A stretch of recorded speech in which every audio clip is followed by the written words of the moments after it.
Hello बच्चों, आज हम लोग सामाजिक विज्ञान का सब्जेक्ट एक और जो है वो है हमारा अर्थव्यवस्था यानी इकोनॉमिक्स।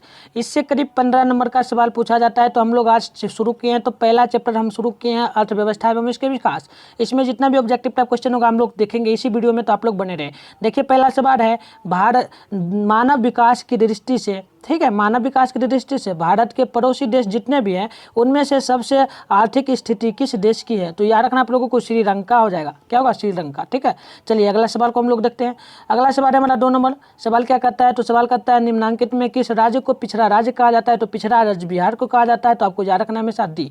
चलिए अगला क्वेश्चन को हम लोग देख लेते हैं। अगला क्वेश्चन है 3 नंबर सवाल है, अर्थव्यवस्थाओं के मुख्य प्रकार कितने हैं? तो आपको हमेशा याद रखना है 3 प्रकार के अर्थव्यवस्था के मुख्य प्रकार होते हैं। चलिए अगला क्वेश्चन को हम लोग देख लेते हैं। अगला क्वेश्चन है 4 नंबर सवाल है, इनमें से कौन से देश में समाजवादी अर्थव्यवस्था है? तो याद रखना आप लोगों को हमेशा समाजी अर्थव्यवस्था जो है वह किस देश में होगा? तो हमेशा याद रखना है रूस में सामाजिक अर्थव्यवस्था है। ठीक है, चलिए अगला क्वेश्चन को देखते हैं।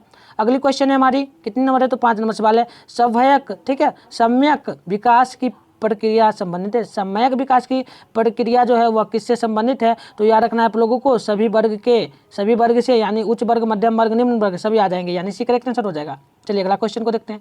अगला क्वेश्चन है, भारत में नीति आयोग की स्थापना कब हुई थी? तो आपको याद रखना है 2015 में हुई थी। कब हुई थी? 2015 में नीति आयोग की स्थापना हुई थी। चलिए अगला क्वेश्चन को देखते हैं। अगला क्वेश्चन हमारा 7 नंबर सवाल क्या कहता है? तो ध्यान से देखना सवाल है, इनमें से कौन आर्थिक क्रिया नहीं है? इनमें से कौन आर्थिक क्रिया नहीं होगी? तो याद रखना आप लोगों को बीमा आर्थिक क्रिया नहीं होगी। चलिए अगला क्वेश्चन को देखते हैं। अगला क्वेश्चन 8 नंबर सवाल है, किस क्षेत्र को तृतीयक क्षेत्र कहा जाता है? तो तृतीयक क्षेत्र सेवा क्षेत्र को कहा जाता है। और प्रथम क्षेत्र पूछे तो आपको कृषि क्षेत्र कहना है। ठीक है, प्रथम क्षेत्र पूछे तो वहीं आपको द्वितीय क्षेत्र पूछे तो औद्योगिक क्षेत्र, यानी 3 सवाल इसमें से हमारा बन गया। ठीक है, चलिए अगला सवाल देखते हैं। 9 नंबर सवाल है, भारत की अर्थव्यवस्था आर्थिक व्यवस्था कैसी है? भारत की आर्थिक व्यवस्था कैसी है? तो याद रखना है मिश्रित अर्थव्यवस्था है भारत की। ठीक है, मिश्रित अर्थव्यवस्था, यानी 9 का एक करेक्ट आंसर हमारा सी करेक्ट आंसर हो जाएगा। चलिए अगला क्वेश्चन देखते हैं। 10 नंबर सवाल है, इनमें से कौन से देश मिश्रित अर्थव्यवस्था हैं? ठीक है, इनमें से किस देश में मिश्रित अर्थव्यवस्था है? अभी मैंने बताया था भारत में मिश्रित अर्थव्यवस्था है, तो क्या होगा? भारत ही होगा। ठीक है, तो भारत ही हो जाएगा मिश्रित अर्थव्यवस्था। सवाल 2 प्रकार से पूछा ना, उल्टा उल्टा करके पूछ दिया, लेकिन एक ही आंसर होगा। ठीक है, चलिए अगला सवाल देखना आप लोग ध्यान से। सवाल क्या कहता है, इनमें से कौन, ठीक है, कौन आयोग के पदेन अध्यक्ष होते हैं? इनमें से कौन योजना आयोग के पदेन अध्यक्ष होते हैं, यानी योजना आयोग के अध्यक्ष कौन होंगे? तो याद रखना आप लोगों को हमेशा प्रधानमंत्री होते हैं योजना आयोग के अध्यक्ष। चलिए अगला क्वेश्चन को देखते हैं। अगला क्वेश्चन है 12 नंबर सवाल क्या कहता है, डेबिट कार्ड संबंधित है। डेबिट कार्ड किससे संबंधित है? तो आप डेबिट कार्ड सुने होंगे, ये कार्ड के जैसा होता है। किससे संबंधित है? तो याद रखना आप लोगों को हमेशा माइंड में बैठा के, यह एटीएम प्रणाली से संबंधित है। एटीएम प्रणाली से क्या पढ़ेंगे? पूरा एटीएम यानी एटीएम। ठीक है, पूरा हम लोग ये पढ़ेंगे फुल फॉर्म। चलिए अगली क्वेश्चन को देखते हैं। अगली क्वेश्चन है, निम्नांकित में कौन नवीकरणीय प्राकृतिक संसाधन है? इनमें से कौन नवीकरणीय प्राकृतिक संसाधन है? तो याद रखना आप लोगों को नवीकरणीय प्राकृतिक संसाधन पूछे तो आपको हमेशा याद रखना है भूमिगत जल होगा। नवीकरणीय संसाधन भूमिगत संसाधन। ठीक है, भूमिगत जल। अगले क्वेश्चन को आप लोग देखना ध्यान से। 14 नंबर सवाल क्या बोलता है? सवाल बोलता है, भारत में योजना आयोग का गठन कब किया गया था? भारत में योजना आयोग का गठन कब किया गया था? तो 15 मार्च 1950 को किया गया था, यानी एक करेक्ट आंसर हो जाएगा। चलिए अगला क्वेश्चन को हम लोग देख लेते हैं। अगला क्वेश्चन है 15 नंबर सवाल है, बिहार में जीवन यापन का मुख्य साधन क्या है? तो आपको याद रखना है कृषि ही होगा। ठीक है, कृषि, यानी 50% जो है कृषि से ही क्या होता है, बिहार में लोग जीते हैं कृषि करके, खेती करके। ठीक है, तो आपको याद रखना है हमेशा 15 का ए हो जाएगा हमारा। चलिए अगला क्वेश्चन को देखते हैं। अगला क्वेश्चन देखने से पहले आप लोग अभी तक चैनल को सब्सक्राइब नहीं किए तो चैनल को जल्दी से सब्सक्राइब कर लें, और वीडियो को लाइक नहीं किए तो वीडियो को जल्दी से लाइक कर दें, और एक शेयर जरूर करें इस वीडियो को, ताकि आपके फ्रेंड भी ज्वाइन हो जाए। और आप लोगों को पीडीएफ भी फ्री में दिया ही जाता है। आप लोगों को यदि ग्रुप में ज्वाइन करना है तो वीडियो के नीचे जाइए, डिस्क्रिप्शन बॉक्स में वहाँ पे आपको व्हाट्सएप का नंबर मिलेगा, उस पर से आप लोग मैसेज करना और बोलना कि मुझे ग्रुप में ज्वाइन कर दे, तो मैं आपको ज्वाइन कर दूंगा। तो चलिए अगली क्वेश्चन देखते हैं। सवाल है, देश में सब्जी उत्पादन में बिहार राज्य कितने स्थान पे है? सब्जी उत्पादन में बिहार राज्य किस स्थान पे है? ठीक है, देश में, पूरे इंडिया में। तो याद रखना आप लोगों को दूसरे स्थान पे सब्जी उत्पादन करता है बिहार। ठीक है, तो बी करेक्ट आंसर हो जाएगा। चलिए अगला क्वेश्चन को देखते हैं। अगला क्वेश्चन है 17 नंबर सवाल करता है, भारत के पड़ोसी देशों में किस देश की प्रति व्यक्ति आय सबसे अधिक है? भारत का कौन सा वैसा राज्य है जिसका प्रति व्यक्ति आय जो है सबसे अधिक है? प्रति व्यक्ति आय, तो याद रखना है आप लोगों को हमेशा कौन सा होगा। ठीक है, भारत के देश, यानी भारत के संबंधित जितने भी देश हैं उनमें से, तो आपको याद रखना है हमेशा को क्या होगा, तो आंसर आपको माइंड में बैठा के रखना है, 17 का क्या होगा, सी होगा, श्रीलंका का। ठीक है, क्वेश्चन एक बार और सुनना। क्वेश्चन है भारत के किस देश से, भारत के पड़ोसी देश यानी भारत के कौन सा ऐसा पड़ोसी देश है जिसका प्रति व्यक्ति आय जो है सबसे अधिक है, यानी इनकम अधिक है, पैसा अधिक है, श्रीलंका का। ठीक है, चलिए अगली क्वेश्चन को देखते हैं। 18 नंबर सवाल क्या बोलता है, निम्न में प्राथमिक क्षेत्र किसे कहा जाता है। प्राथमिक क्षेत्र मैंने बताया था कृषि क्षेत्र को कहा जाता है, यानी बी करेक्ट आंसर हमारा हो जाएगा 18 का। ठीक है, चलिए अगला क्वेश्चन को हम लोग देखते हैं।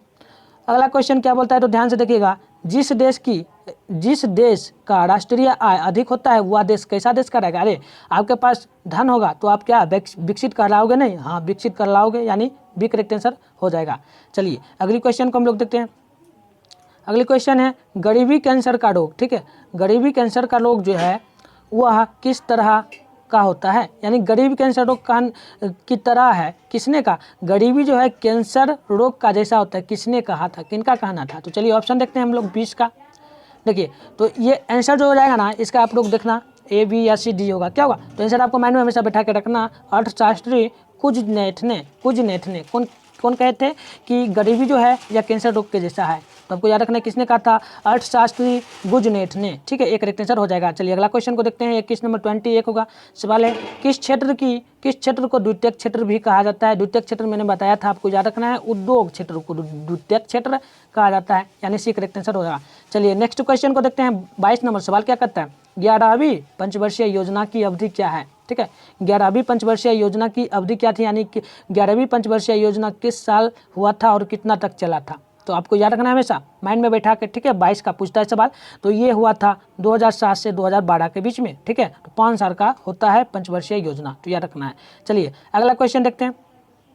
अगला क्वेश्चन है 23 नंबर सवाल है, आर्थिक विकास का गैर आर्थिक कारक कौन है। आर्थिक विकास का गैर आर्थिक कारक कौन है, तो याद रखना आप लोगों को हमेशा माइंड में बैठा के, क्या होगा, सामाजिक संस्थाएं, क्या होगा, सामाजिक संस्थाएं, बी करेक्ट आंसर हो जाएगा। चलिए अगला क्वेश्चन को हम लोग देख लेते हैं। अगला क्वेश्चन क्या बोलता है, तो ध्यान से देखना, जीवन में भौतिक गुणवत्ता का सूचक क्या है। जीवन में भौतिक गुणवत्ता का सूचक क्या होता है, तो याद रखना आप लोगों को, ये जीवन प्रत्यक्षा, ठीक है, और शिशु क्या है, शिशु मृत्यु दर, और साथ में मौलिक साक्षरता ये भी होगा, यानी हमारा ये जो है ना, ये सभी सही हो जाएगा, पूरा हो जाएगा, डी करेक्ट आंसर होगा, क्या होगा, डी। ठीक है, चलिए अगली क्वेश्चन को देखते हैं। अगली क्वेश्चन है 25 सवाल है, अत्यधिक जनसंख्या वाले डिस्ट्रिक्ट को, ठीक है, क्षेत्र को आर्थिक विकास की गति किस प्रकार से कहा जाता है। ठीक है, सवाल है अत्यधिक जनसंख्या वृद्धि से आर्थिक विकास की गति किस प्रकार की हो जाती है। ठीक है, जनसंख्या ज़्यादा होगा तो आर्थिक विकास यानी इनकम जो है कितना घटेगा, बढ़ेगा या क्या होगा। ठीक है, तो आपको याद रखना हमेशा माइंड में बैठा के, ये जो है ना मंद हो जाती है। ठीक है, जितना जनसंख्या बढ़ेगा उतना इनकम जो है, मनी, ठीक है, मनी जो है वह कम हो जाती है, तो याद रखना आप लोगों को। ठीक है, चलिए अगले क्वेश्चन को देखते हैं। अगली क्वेश्चन है 26 नंबर सवाल है, एक अर्थव्यवस्था का सृजन होता है। एक अर्थव्यवस्था का सृजन किस प्रकार से होता है, तो याद रखना है वो होगा प्राकृतिक संसाधनों से भी होगा, भौतिक संसाधनों से, मानवीय संसाधनों से भी, यानी हमारा डी बिल्कुल करेक्ट आंसर हो जाएगा। चलिए अगला क्वेश्चन को देखते हैं। अगला क्वेश्चन क्या बोलता है, तो ध्यान से सुनना। सवाल है राष्ट्रीय विकास परिषद का गठन कब हुआ था, यानी जिला परिषद जिसको कहा जाता है। ठीक है, आप लोग जानते हो ना, जिला परिषद का चुनाव जो होता है, तो वही राष्ट्रीय विकास परिषद का गठन कब हुआ था, तो याद रखना आप लोगों को हमेशा, ये हुआ था 1952 ईस्वी में, यानी बी करेक्ट आंसर होगा। ठीक है, चलिए अगली क्वेश्चन को देखते हैं। अगली क्वेश्चन है हमारी 28 नंबर सवाल है, किस अर्थव्यवस्था में उत्पादन के साधनों पर किसी व्यक्ति या निजी संस्था का अधिकार रहता है। ठीक है, यानी कौन सा अर्थव्यवस्था है जिस पर जितना भी उत्पादन होगा, संसाधन होगा, उस पर किसी व्यक्ति का या निजी संस्था के जो लोग होंगे उनका अधिकार रहता है, कौन सा संसाधन है, तो आपको याद रखना हमेशा ये होगा पूंजीवादी अर्थव्यवस्था पर लोगों का शासन रहता है, यानी सरकार का भी जितना हक है उतना क्या होता है, उतना हर व्यक्ति का होता है, तो ये अमेरिका में चलता है। ठीक है, आपको पूछ सकता है कि पूंजीवादी अर्थव्यवस्था के अंतर्गत कौन सा देश आता है, तो अमेरिका आपको याद रखना है। ठीक है, चलिए अगली क्वेश्चन को देखते हैं। अगली क्वेश्चन है 29 नंबर सवाल है, भारत की प्रथम पंचवर्षीय योजना का नाम, कार्यकाल क्या था। ठीक है, प्रथम पंचवर्षीय योजना भारत में कब हुआ था, उसका कार्यकाल कितना वर्ष का था। ठीक है, कब से कब हुआ था ये तो पता है, 5 वर्ष का होता है, पंचवर्षीय लगा तो 5 वर्ष का होता है, लेकिन कितने वर्ष का हुआ था। ठीक है, कब हुआ था, सबसे पहले तो आपको याद रखना हमेशा ये हुआ था 1951 में और 1956 तक चला था। ठीक है, चलिए अगली क्वेश्चन को देखते हैं। अगली क्वेश्चन है हमारी 30 नंबर सवाल क्या करता है, एक, ठीक है आप लोग सुनना ध्यान से, एक समाजवादी अर्थव्यवस्था में सर्वाधिक, ठीक है, सर्वाधिक बल दिया जाता है। एक सामाजिक अर्थव्यवस्था में, ये सामाजिक अर्थव्यवस्था में सर्वाधिक बल दिया जाता है, तो किस प्रकार का यह होगा? तो ये आप लोगों को याद रखना हमेशा। तो इसका क्या होगा? लोक कल्याण पर दिया जाता है, ठीक है। समाजवादी अर्थव्यवस्था में लोक कल्याण पर क्या होता है? ध्यान जाता है। सामाजिक अर्थव्यवस्था, समाज से क्या होता है? समाज पर ध्यान जाता है। इसी प्रकार से होता है, लोक कल्याण के लिए किया जाता है कार्य, ठीक है। चलिए अगली क्वेश्चन को देखिएगा। 31 सवाल है, ठीक है। निम्नलिखित में कौन मिश्रित अर्थव्यवस्था की विशेषता है? मिश्रित अर्थव्यवस्था की विशेषता क्या होती है? मिश्रित अर्थव्यवस्था जो है वह भारत में है, ये आपको पता है। तो आप बताइए ये इनमें से क्या विशेषता हो सकती है मिश्रित अर्थव्यवस्था की? तो याद रखना आप लोगों को हमेशा 31 का क्या होगा? तो होगा निजी क्षेत्र भी होगा, सार्वजनिक क्षेत्र भी होगा, यानी A B दोनों हो जाएगा हमारा, सी करेक्ट आंसर, ठीक है। चलिए अगला क्वेश्चन को हम लोग देखते हैं। सवाल है, बिहार एक राज्य है। बिहार एक राज्य है किस चीज़ के लिए? तो बिहार कृषि प्रधान के लिए है, ठीक है। बिहार में सबसे ज़्यादा खेती की जाती है, तो कृषि प्रधान, ठीक है। याद रखना आप लोग, ये सवाल पूछता है, काफ़ी इंपॉर्टेंट होता है सवाल, VVI सवाल आप लोग याद रखना। ये सवाल आपको देखने को मिलेगा, पूछेगा कृषि प्रधान किस राज्य को कहा जाता है? तो बिहार राज्य को। यह पूछ सकता है बिहार एक राज्य है किस प्रकार का? तो कृषि प्रधान, ठीक है। ये आपको याद रखना है। अब अगली क्वेश्चन है हमारी 33 सवाल है, स्वतंत्रता प्राप्ति के बाद भारत का मुख्य आर्थिक उद्देश्य क्या है? ठीक है, जब भारत स्वतंत्र हुआ तो उसका मुख्य उद्देश्य क्या था, क्या है और अभी भी चल रहा है, क्या चल रहा है? तो आप लोग देखना ऑप्शन, आंसर बताने का प्रयास करना। तो क्या होगा आंसर आप लोग देखिए जल्दी से, ठीक है। क्या होगा? तो देखिए उसका भारत का मुख्य एक ही उद्देश्य है, तीव्र आर्थिक विकास हो, यानी जल्दी से जल्दी विकास हो, उत्पादक रोजगार सृजन, यानी रोजगार मिले, और तीसरा है निर्धनता निवारण हो, यानी निर्धनता निवारण यानी गरीबी दूर हो, यानी उपरोक्त सभी होगा, उपयुक्त सभी, डी करेक्ट आंसर हो जाएगा। अगला क्वेश्चन देखना 34 सवाल क्या करता है, बिहार के आर्थिक पिछड़ेपन का प्रमुख कारण क्या है? यानी बिहार पिछड़ापन राज्य कहा जाता है, ठीक है। तो इसका मुख्य कारण क्या है? तो इसका मुख्य कारण देखिए सभी हो जाएगा। क्या क्या होगा? तो ध्यान से सुनना। देखिए जनसंख्या भी बहुत ज़्यादा है बिहार में, उसके बाद कृषि पर अत्यधिक जनभार रोग रहते हैं, यानी कृषि ही ज़्यादातर रोग करते हैं, यानी 50% जो है ना व्यक्ति वो कृषि ही करते हैं, ठीक है। उसके बाद आप लोग याद रखना ये जो है ना बाढ़ एवं सूखा का प्रकोप, यानी बाढ़ ज़्यादा आता है बिहार में। अभी के समय में देखना बारिश का टाइम है, आप बाढ़ आएगा ज़्यादा, ठीक है। तो इसी कारण से, इन सभी कारण से हो जाएगा, ठीक है। यानी इन सभी कारण से बिहार जो है पिछड़ापन कराता है, यानी उपरोक्त सभी, ठीक है। चलिए अगला क्वेश्चन को देखते हैं। अगला क्वेश्चन है 35 सवाल करता है, आर्थिक विकास की माप के लिए सबसे उपयुक्त सूचांक क्या है? यानी आर्थिक विकास की हम माप करेंगे तो इसके लिए सूचांक क्या है, ठीक है, क्या सबसे अच्छा है? तो इसका सबसे अच्छा जो मापने का है आर्थिक विकास की, हम जब माप करेंगे तो सबसे अच्छा आइडिया जो है ना वो हो जाएगा हमारा प्रति व्यक्ति आय। प्रति व्यक्ति आय हम जब मापेंगे तो पूरा निकल के आ जाएगा, ठीक है। चलिए अगला क्वेश्चन को देखिएगा। सवाल है क्या? तो सवाल है, बिहार के जमशेदपुर में लोहा एवं इस्पात कारखाने की स्थापना कब हुई थी?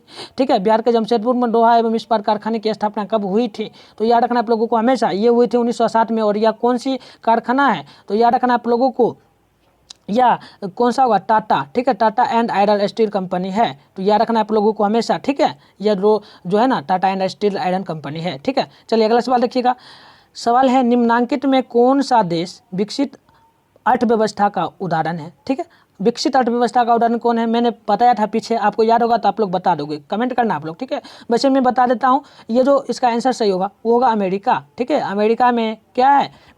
ये अमेरिका जो है वह पूंजीवादी अर्थव्यवस्था है। तो पूंजीवादी अर्थव्यवस्था में क्या होता है? विकसित अर्थव्यवस्था हुआ, ठीक है। तो याद रखना आप लोगों को। चलिए अगली सवाल है 38 सवाल है, और विकसित देशों की कार्यशील जनसंख्या का अधिकांश भाग संलग्न है, यानी जो अविकसित देश है उसमें क्या काम करते हैं लोग वहाँ के, ठीक है, किस चीज़ पर निर्भर रहते हैं? तो ये मैंने बताया था आपको, वो सभी प्राथमिक क्षेत्र में ही क्या रहते हैं? निर्भर। प्राथमिक क्षेत्र में आएगा क्या? तो कृषि आता है। ये याद रखना आप लोगों को, ठीक है। चलिए अगला सवाल है 39 सवाल है, बिहार में किस प्रकार के फसलों का उत्पादन जो है ना होता है?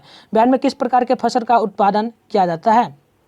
तो चलिए हम ऑप्शन देखते हैं, आप लोग आंसर बताने का प्रयास करना किस प्रकार का होता है। तो देखिए आपको याद रखना हमेशा माइंड में बिठा के, यहाँ पर खाद्य फसलें होती हैं, खाद्य फसलें, व्यावसायिक फसलें भी होती है, यानी A B दोनों करेक्ट आंसर होगा, C करेक्ट आंसर हो जाएगी। ठीक है, चलिए अगला क्वेश्चन को आप लोग देखना। सवाल है 40 नंबर सवाल क्या करता है, निम्नांकित में किस क्षेत्र को प्राथमिक क्षेत्र कहा जाता है। प्राथमिक क्षेत्र किसे कहा जाता है, तो आपको पीछे भी बताया था मैंने, प्राथमिक क्षेत्र जो कहा जाता है वो किसे कहा जाता है, तो याद रखना कृषि क्षेत्र को प्राथमिक क्षेत्र कहा जाता है। चलिए अगला क्वेश्चन को देखते हैं हम लोग। अगला क्वेश्चन है आर्थिक संरचना का मुख्य अंग क्या, आर्थिक संरचना का मुख्य अंग क्या होगा, तो याद रखना आप लोगों को हमेशा यातायात एवं संचार, क्या होगा, यातायात एवं संचार। ठीक है, चलिए आप लोग गुस्सा तो नहीं हो रहे हो ना, छोटी सी क्लास है, मतलब थोड़ा सा लंबा चल रहा है। मैंने बताया ना इस वीडियो में हम पूरी जो चैप्टर है ना, पूरी चैप्टर को समाप्त करने जा रहे हैं। ठीक है, जितना भी ऑब्जेक्टिव और सब्जेक्टिव भी नेक्स्ट क्लास में जरूर करवाएंगे, यदि आप लोग कमेंट करोगे तभी करवाएंगे। ठीक है, करवा देंगे वैसे, तो आप लोग गुस्सा मत होना। ठीक है, थोड़ी सी चलती है लेट तक क्लास, जब तक लेट नहीं करोगे एग्जाम भी नज़दीक है तो आप लोगों को करना ही पड़ेगा थोड़ा सा। ठीक है, तो कोई बात नहीं, आप लोग अभी तक यदि शेयर नहीं किए तो वीडियो को आप लोग जरूर शेयर करें। ठीक है, अभी तक शेयर नहीं किए हैं तो वीडियो को जल्दी जल्दी शेयर करें, आप लोग जल्दी जल्दी शेयर करें और कुछ और स्टूडेंट को ज्वाइन करें। ठीक है, और सब्सक्राइब भी आप लोग करते जाएँ। आप लोगों की वजह से कितना सब्सक्राइब हो चुका है, तो 30 नहीं 3K हो चुका है, 3K कंप्लीट हो चुका है।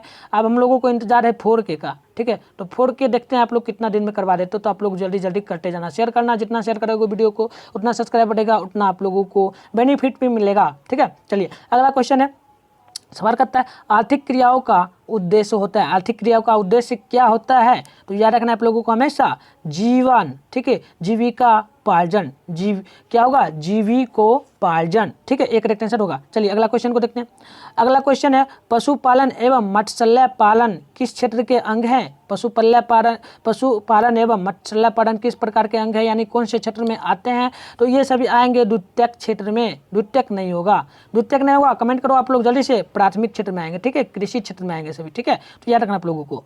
चलिए अगला क्वेश्चन है 44 नंबर सवाल है, निम्नांकित में कौन सामाजिक संरचना का अंग है। ठीक है, निम्नांकित में कौन सामाजिक संरचना का अंग है, तो याद रखना आप लोगों को हमेशा ये होगा शिक्षा एवं प्रशिक्षण। ठीक है, प्रशिक्षण, और होगा स्वास्थ्य सेवाएं, आवास भी होगा, यानी उपयुक्त सभी होगा। डी करेक्ट आंसर हमारा हो जाएगा। चलिए अगला क्वेश्चन को देखते हैं। अगला क्वेश्चन है हमारा 45 नंबर सवाल, बोलता है सामान्यतः किसी देश के विकास का स्तर किस आधार पर निर्धारित किया जाता है। ठीक है, समानता ऐसा कौन सा देश है जिसका विकास स्तर जो है वह किस आधार पर निर्धारित किया जाता है, किस आधार पर निर्धारित किया जाता है किसी भी देश का विकास, तो विकास यदि जानना है तो इसके लिए क्या करना पड़ेगा, प्रति व्यक्ति आय निकालना पड़ेगा। ठीक है, प्रति व्यक्ति आय निकालना पड़ेगा, तो आपको याद रखना हमेशा।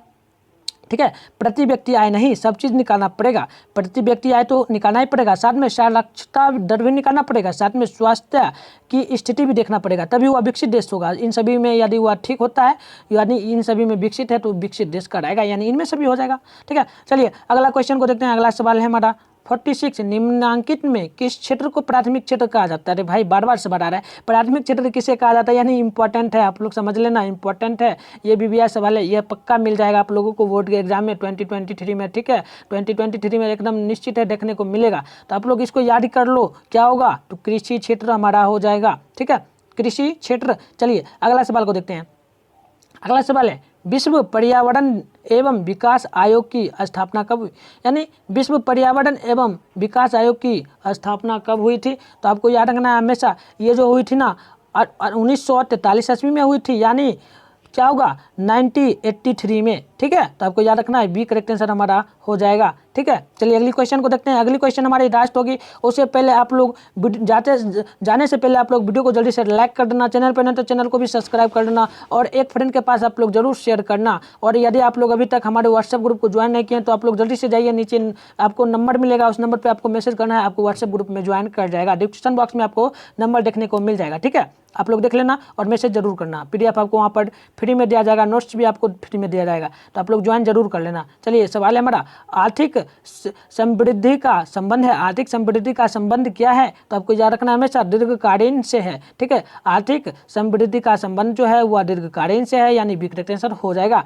तो चलिए दोस्तों यहीं पे हम लोग वीडियो को समाप्त करते हैं। यदि आप लोगों को नंबर लेने में दिक्कत होता है तो आप लोग क्या करना, मैं नंबर दे देता हूँ 6009698095, इस पर आप लोग मैसेज करना, आप लोगों को ग्रुप में ऐड किया जाएगा और आप लोगों को PDF भी और साथ में इंपॉर्टेंट क्वेश्चन का नोट्स भी दिया जाएगा, तो आप लोग जल्दी से व्हाट्सएप पे मैसेज करें, आपको ग्रुप में ज्वाइन कर दिया जाएगा। तो चलिए यहीं पे हम लोग वीडियो को समाप्त करते हैं। आप तमाम दोस्तों को बाय बाय, मिलेंगे नेक्स्ट क्लास में।